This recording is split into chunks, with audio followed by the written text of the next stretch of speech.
Thank you very much. Last night I returned from a historic 12-day trip to Asia. This journey took us to 5 nations to meet with dozens of foreign leaders, participate in 3 formal state visits, and attend 3 key regional summits. It was the longest visit to the region by an American president in more than a quarter of a century. Everywhere we went, our foreign hosts greeted the American delegation, myself included, with incredible warmth, hospitality, and most importantly, respect.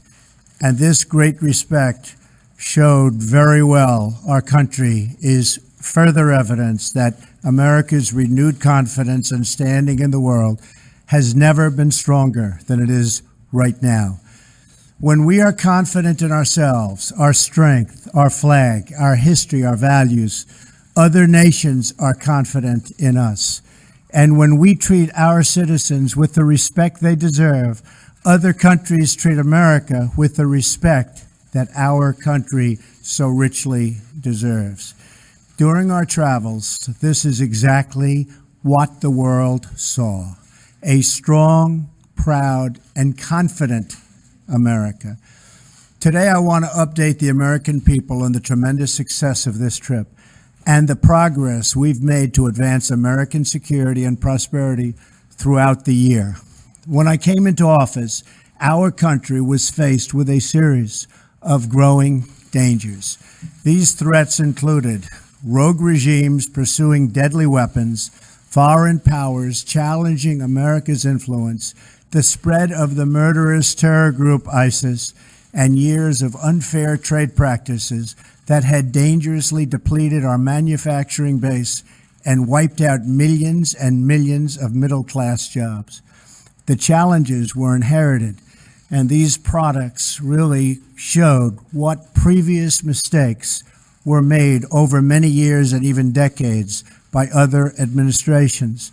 Some of these mistakes were born of indifference and neglect, others from naive thinking and misguided judgment. In some cases, the negative influence of partisan politics and special interests was to blame.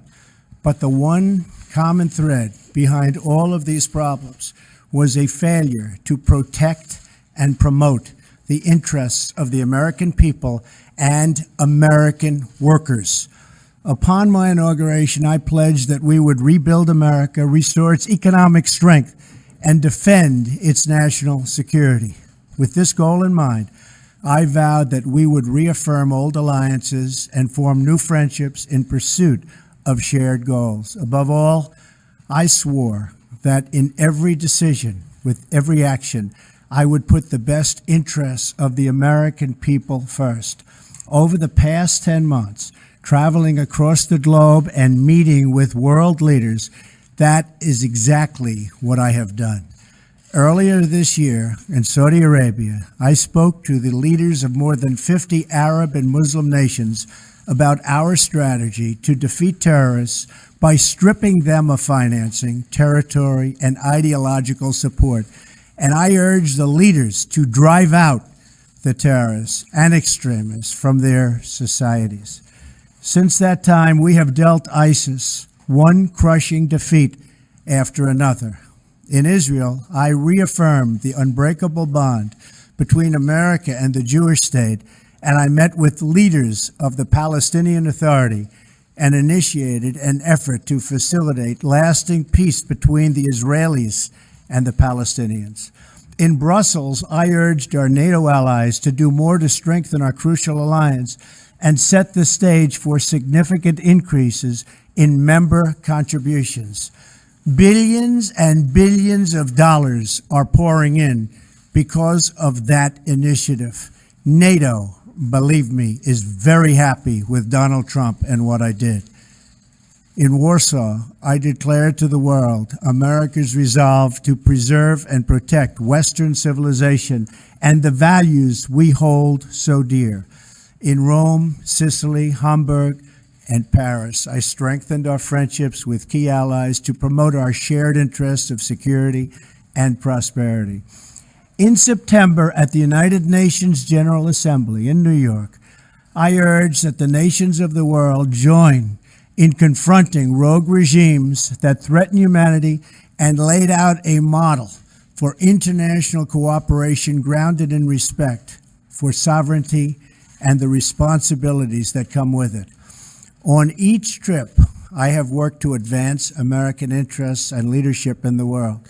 And to each of these places, I have carried our vision for a better, a vision for something stronger and sovereign, so important, sovereign and independent nations rooted in their histories, confident in their destinies, and cooperating together to advance their security, prosperity, and the noble cause of peace. It was this same vision that I carried to Asia 2 weeks ago. And it was this same commitment to you, the American people, that was always at the forefront of my mind and my thinking. Our trip was defined by 3 core goals. First, to unite the world against the nuclear menace posed by the North Korean regime, a threat that has increased steadily through many administrations and now requires urgent action. Second, to strengthen America's alliances and economic partnerships in a free and open Indo-Pacific, made up of thriving independent nations respectful of other countries and their own citizens, and safe from foreign domination and economic servitude. And third, to finally, after many years, insist on fair and reciprocal trade. Fair and reciprocal trade. So important. These 2 words, fairness and reciprocity, are an open invitation to every country that seeks to do business with the United States.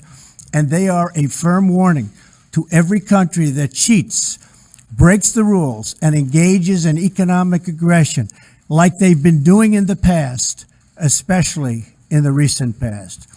That is why we have almost an $800 billion a year trade deficit with other nations. Unacceptable. We are going to start whittling that down, and as fast as possible.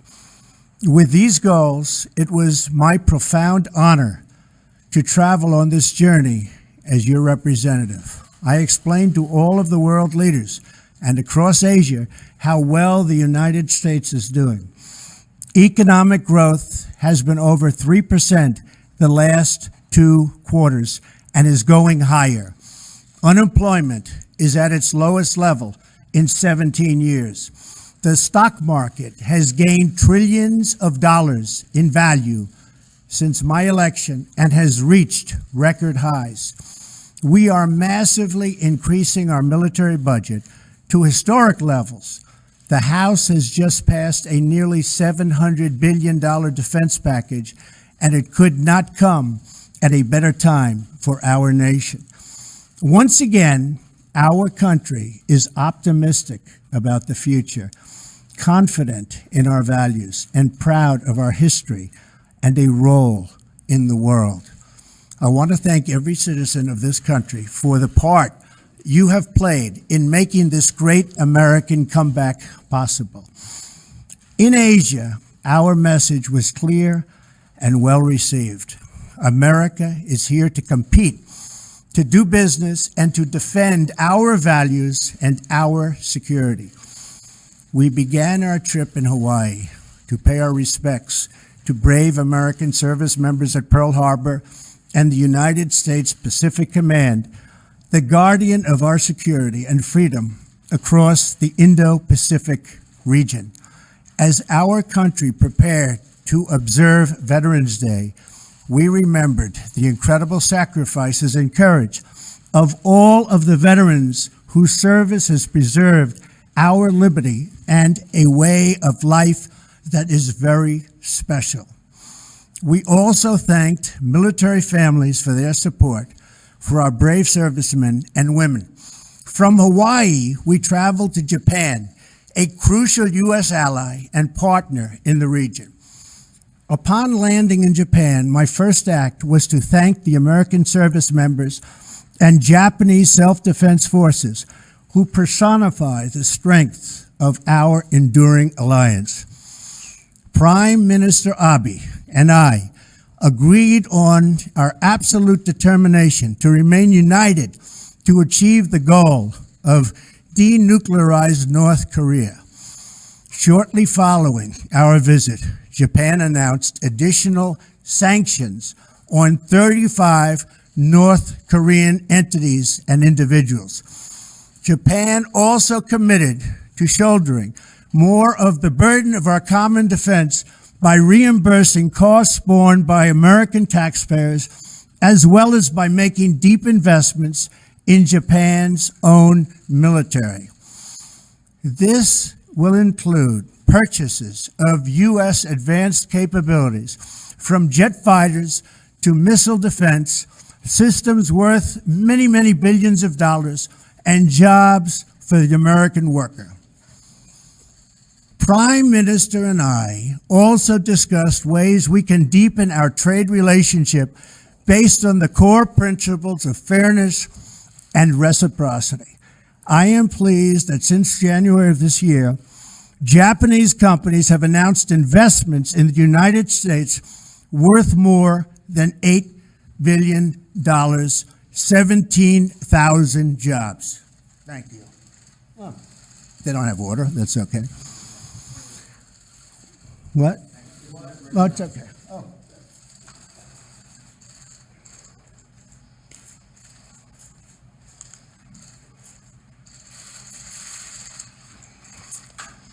Japanese manufacturers, Toyota and Mazda, announced that they will be opening a new plant in the United States that will create 4,000 jobs. We also signed agreements between our nations to enhance infrastructure development, increase access to affordable energy, and advance our foreign policy goals through economic investment. From Japan, we traveled to another key American ally in Asia, the Republic of Korea. My official state visit to South Korea was the first by an American president in 25 years. Speaking before the National Assembly of the Republic of Korea, I spoke the truth about the evil crimes of the North Korean regime, and I made clear that we will not allow this twisted dictatorship to hold the world hostage to nuclear blackmail. I called on every nation, including China and Russia, to unite in isolating the North Korean regime, cutting off all ties of trade and commerce until it stops its dangerous provocation on, and this is the whole key to what we're doing, on denuclearization. We have to denuclearize North Korea. We have ended the failed strategy of strategic patience, and as a result, we have already seen important progress, including tough new sanctions from the UN Council. We have a Security Council that has been with us and just about with us from the beginning. South Korea agreed to harmonize sanctions and joined the United States in sanctioning additional rogue actors whose funds have helped North Korea and North Korea's nuclear and ballistic missile programs. It's unacceptable to us. The United States welcomed the decision of President Moon to remove the payload restrictions on missiles to combat the North Korean threat. And together we reaffirmed our commitment to a campaign of maximum pressure. Like Japan, South Korea is increasing its defense contributions.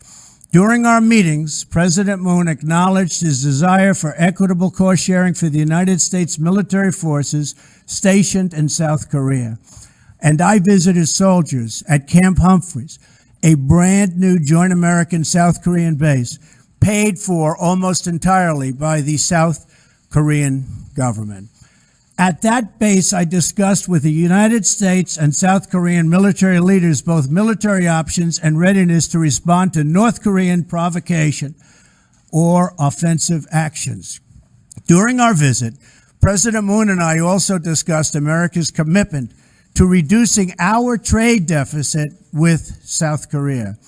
At my discretion and direction, we are currently renegotiating the disastrous U.S.-Korea trade agreement signed under the previous administration.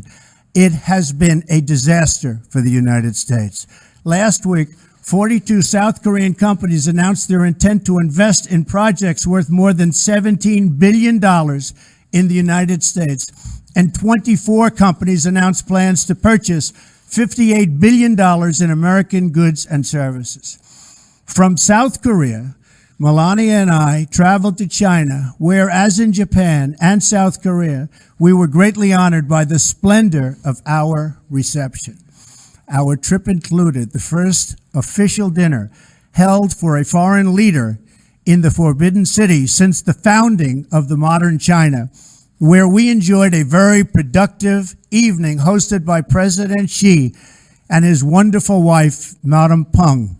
During our visit, President Xi pledged to faithfully implement United Nations Security Council resolutions on North Korea and to use his great economic influence over the regime to achieve our common goal of a denuclearized Korean peninsula. President Xi recognizes that a nuclear North Korea is a grave threat to China, and we agree that we would not accept a so-called freeze-for-freeze agreement like those that have consistently failed in the past. We made that time is running out, and we made it clear, and all options remain on the table. I also had a very candid conversation with President Xi about the need to reduce our staggering trade deficit with China and for our trading relationship to be conducted on a truly fair and equitable basis. We can no longer tolerate unfair trading practices that steal American jobs, wealth, and intellectual property. The days of the United States being taken advantage of are over. In China, we also announced $250 billion worth in trade investment deals that will create jobs in the United States. From China, I flew to the city of Da Nang in Vietnam to attend the leaders' meeting for APEC, Asia-Pacific Economic Cooperation. There, I spoke to a major gathering of business leaders where I reminded the world of America's historic role in the Pacific as a force for freedom and for peace. Standing on this proud history, I offered our vision for robust trading relationships in which Indo-Pacific nations can all prosper and grow together. I announced that the United States is ready to make bilateral trade deals with any nation in the region that wants to be our partner in fair and reciprocal trade. We will never again turn a blind eye to trading abuses, to cheating, economic aggression, or anything else from countries that profess a belief in open trade but do not follow the rules or live by its principles themselves. No international trading organization can function if members are allowed to exploit the openness of others for unfair economic gain. Trade abuses harm the United States and its workers, but no more. No more.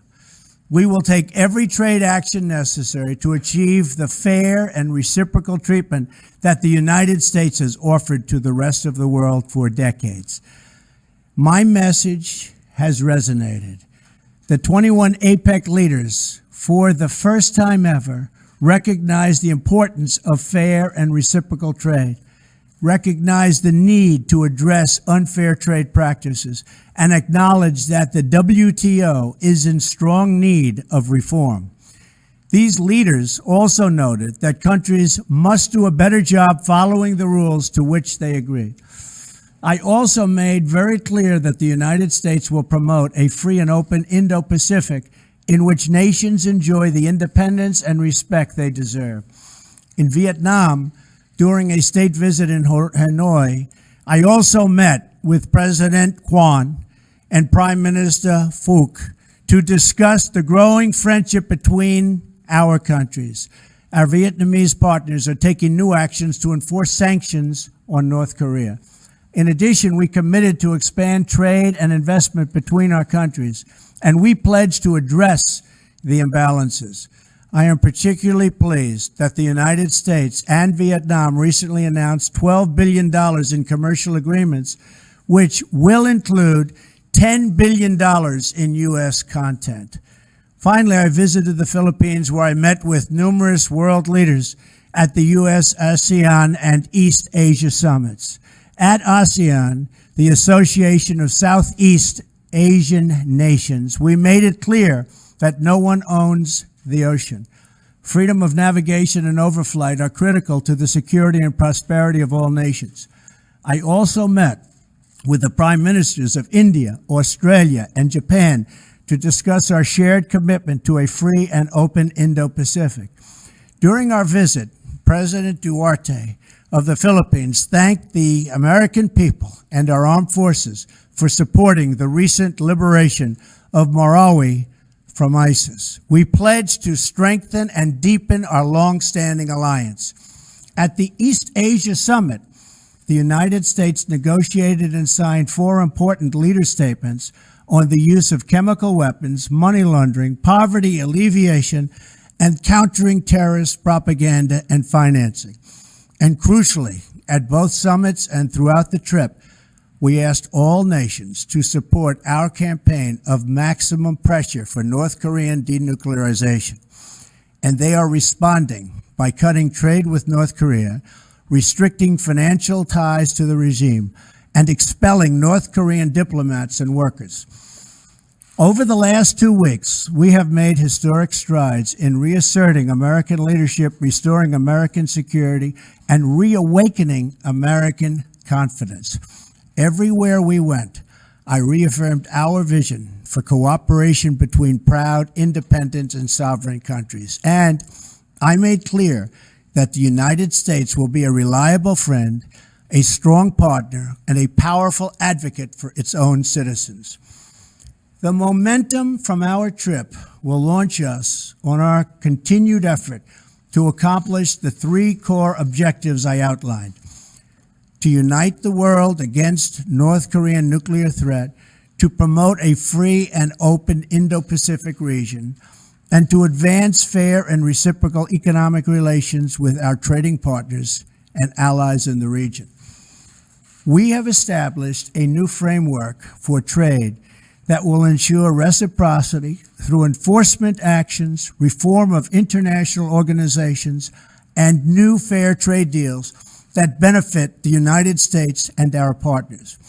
And we have laid out a pathway toward peace and security in our world, where sovereign nations can thrive, flourish, and prosper side by side. This is our beautiful vision for the future. This is a future where this vision, this dream, is only possible if America is strong, proud, and free. As long as we are true to ourselves, faithful to our founding, and loyal to our citizens, then there is no task too great, no dream too large, no goal beyond our reach. My fellow citizens, America is back, and the future has never looked brighter. Thank you, God bless you, and God bless the United States of America. Thank you very much. Thank you. Thank you all.